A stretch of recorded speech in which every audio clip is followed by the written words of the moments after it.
અયોધ્યા રામ મંદિર પરિસરમાં ભીડ વચ્ચે ઉડતા ડ્રોનને તોડી પાડવામાં આવ્યું છે। અયોધ્યા પોલીસને શંકા છે કે ભાગદોડ મચાવવા માટે લોકોમાં ડર ઊભો કરવા માટે આ ડ્રોનને ઉડાડવામાં આવ્યું હોઈ શકે છે। આ મામલે પોલીસો દ્વારા તપાસ કરવામાં આવી રહી છે। એ વ્યક્તિની પણ શોધખોળ ચાલી રહી છે જેણે આ ડ્રોન ઉડાડ્યું હતું। જો કે અયોધ્યા રામ મંદિરની વાત કરીએ તો ત્યાં ડ્રોન ઉડાડવા પર પ્રતિબંધ છે, સાથે જ રામ મંદિર પરથી વિમાનને પણ ઉડવાની પરમિશન નથી આપવામાં આવી।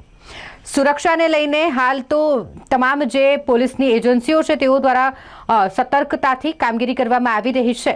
હાલ આ ડ્રોન કોણે ઉડાડ્યું હતું અને કોણ આ વ્યક્તિ છે અને કોના દ્વારા ભાગદોડ મચાવવાની કોશિશ કરવામાં આવી તે દિશામાં પોલીસ દ્વારા તપાસ કરવામાં આવી રહી છે।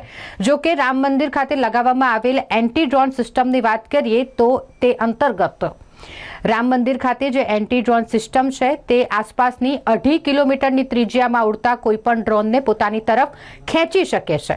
એટલે એવું પણ બની શકે છે કે આ ડ્રોન એન્ટી ડ્રોન સિસ્ટમના કારણે ખેંચાઈને આવી ગયું હોય, આસપાસ લગ્ન પ્રસંગ ચાલતો હોય તેના લીધે, અથવા તો કોઈએ ભાગદોડ મચાવવાની કોશિશ કરવા માટે આ ડ્રોન ઉડાડ્યું હોઈ શકે છે। આ મામલે પોલીસ તપાસ કરી રહી છે।